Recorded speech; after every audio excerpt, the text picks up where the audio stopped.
Baik, kami dari kelompok 4 akan mempresentasikan hasil kelompok kami. Lalu saya akan memperkenalkan nama-nama kelompok saya, yaitu Samsuryadi, Desi Pramita, saya sendiri, Halia Irwansyah, Novia Sukma Marante.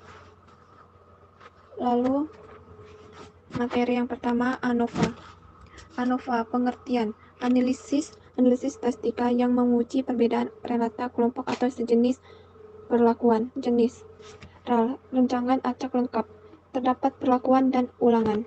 RAK, rencangan acak kelompok, terdapat perlakuan ulang dan kelompok. RAF, rancangan acak faktor, terdapat perlakuan X dan Y dan ulangan. RAL 1. Tabel 2. Derajat bebas 3.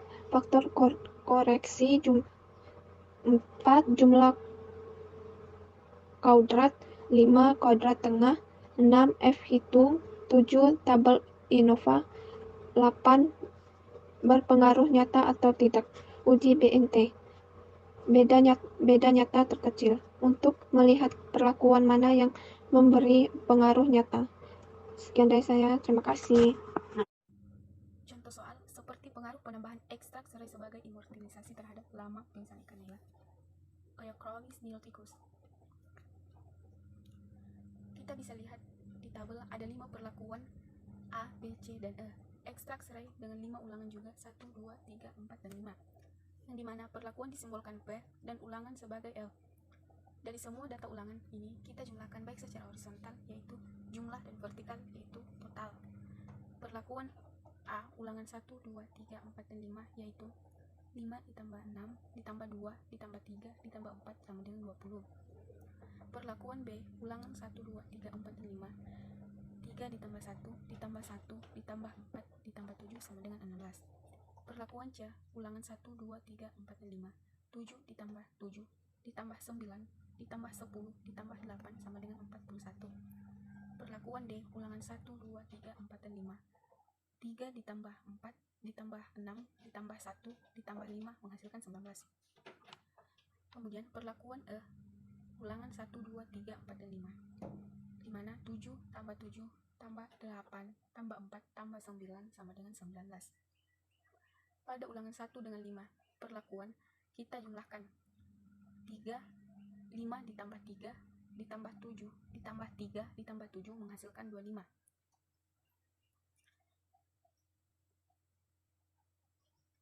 Sedangkan ulangan 2, kita jumlahkan 6 ditambah 1, ditambah 7, ditambah 4, ditambah 7, menghasilkan 25. Pada ulangan ketiga, 2 ditambah 1, ditambah 9, ditambah 6, ditambah 8, sama dengan 26. Pada ulangan keempat, 3 ditambah 4, ditambah 10, ditambah 1, ditambah 4, sama dengan 22. Ulangan kelima, 4 ditambah 7, ditambah 8, ditambah 9, ditambah 5, menghasilkan 33. Setelah itu, kita hitung total berapa dan jumlahnya berapa. Total dan jumlah hasil harus sama sehingga diperoleh 131. Selanjutnya, derajat bebas atau DB. Pada derajat ini terdapat 4 acuan. Yang pertama, derajat bebas total atau DBT. Kedua, derajat bebas kelompok atau DBK. Ketiga, derajat bebas perlakuan atau DBP. Keempat, derajat bebas galat atau DBG. Pada DBT, adapun rumusnya yaitu N sama dengan P kali R, di mana P adalah perlakuan A, B, C, D, dan E, sedangkan R adalah ulangan 1, 2, 3, 4, dan 5. Sehingga P-nya 5 dikali R-nya 5 diperoleh hasil 25. Untuk derajat bebas kelompok atau DBK, rumusnya sigma N dikurang 1, 25 dikurang 1 sama dengan 24. Untuk DB, perlakuan derajat bebas perlakuan atau DBP, di mana P dikurang 1 sama dengan 5 dikurang 1 menghasilkan 4. Untuk derajat bebas galat atau DBG, di mana P dalam kurung R kurang 1, 5 dikurang 1 menghasilkan 20. Lalu pada faktor koreksi atau FK menggunakan rumus FK sama dengan IS pangkat 2 dibagi R kali P.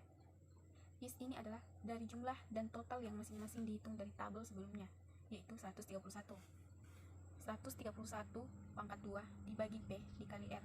P-nya 5 dan R-nya 5. Kita jumlahkan 131 pangkat 2 menjadi 17,161. Dan P kali R jadi 25. Lalu kita bagi sehingga diperoleh nilai FK-nya yaitu 686,44. Jumlah kuadrat atau JK dengan jumlah kuadrat total dengan rumus sigma YIJ dipangkatkan 2 kemudian dikurangkan FK atau faktor koreksi yang dimana nilai dari semua ulangan atau perlakuan dipangkatkan 2 lalu dijumlahkan. Setelah diketahui hasilnya maka dikurangkan dengan hasil faktor koreksi atau FK dengan hasil 855 dikurangkan 686,44 dengan hasil 168,56. JKP atau jumlah kuadrat perlakuan dengan rumus sigma YIJ dipangkatkan 2 dibagi R dikurang FK dengan hasil 20 ditambah 2 pangkat 2 ditambah 16 pangkat 2 ditambah 41 pangkat 2 ditambah 19 pangkat 2 ditambah 35 pangkat 2 yang dimana didapat dari hasil penjumlahan setiap perlakuan lalu dibagi 5 dengan nilai dari perlakuan kemudian dikurangi FK atau faktor koreksi dengan didapatkan jumlahnya 3.923 dibagi 5 kemudian dikurangkan 686,44 dengan hasil 784,6 dikurang 686,44 dan hasil akhirnya ada 98,16. Kemudian ada JK galat atau JKG dengan rumus JKT dikurang JKP dan dengan hasil 168,56 dikurang 98,16 dengan hasil akhir 70,4. Kuadrat tengah atau KT. Kuadrat tengah perlakuan dengan rumus JKP atau jumlah kuadrat perlakuan dibagi DBP atau derajat bebas perlakuan dengan hasil 98,16 dibagi 4. Hasilnya adalah 24,54. Kuadrat tengah galat dengan rumus selanjutnya adalah kita mencari F hitung. Untuk mendapatkan F hitung, kita menggunakan rumus KTP kuadrat tengah perlakuan dibagi KTG kuadrat tengah galat. Adapun KTP yang kita dapat sebelumnya itu 24,54 dan ketiganya adalah 3,52 dibagi sehingga diperoleh F hitung senilai 6,97. Setelah kita mendapatkan data-data dari hasil perhitungan sebelumnya yaitu DB, DBP, DBG dan DBT dan juga JK, JKP, JKG dan seterusnya KTP dan hingga F hitung. Selanjutnya kita menghitung F tabelnya. F tabel 5%. Untuk mendapatkan F tabel 5%, kita dapat melihat pada F tabel sebagai berikut. Dimana untuk dapatkan F tabel ini kita memfokuskan pada DBG dan DBP. Pada sebelumnya DBP-nya itu adalah 4 dan DBG-nya derajat bebas galatnya adalah 20.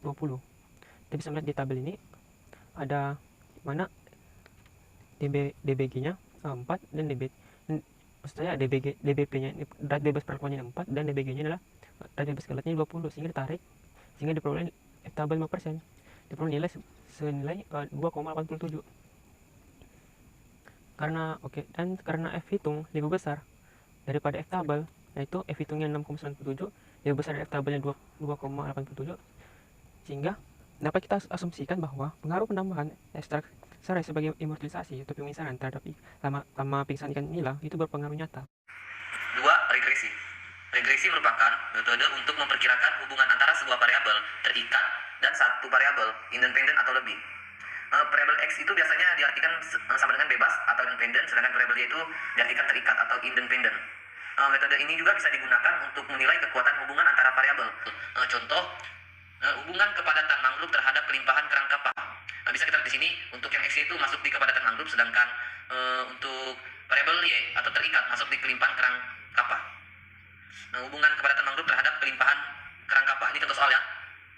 Itu XY didapatkan dari 2 dikali 12 atau X dikali Y dapat hasilnya 24 dan sebagainya. Untuk X pangkat 2 itu didapat dari X dikali X atau 2 dikali 2 sama dengan 4. Begitupun sebagainya. Kemudian Y pangkat 2 itu didapatkan dari Y dikali Y atau 12 dikali 12. Persamaan regresi. Sigma Y dikali sigma X pangkat 3 dikurang sigma X dikali sigma XY dibagi N sigma X pangkat 2 dikurangi X sigma X pangkat 2. Ini bisa dilihat sini ya, hasil akhirnya 0,52. Jika kerapatan mangrove 17, berapa kelimpahan karang kapah? Nah, ini contoh soal. X-nya sudah didapat di 17, kita mencari Y atau kita mencari variabel Y terikat. Jadi Y sama dengan A ditambah BX sama dengan 8,03. Ini kita lihat tadi hasil persamaan regresi didapatkan 80,3. Jadi nilai A-nya itu 80,3 ditambah 0,52 dikali 17. Dapat hasilnya 8,03 ditambah 8,84 sama dengan 16,87 dan dibulatkan menjadi 17.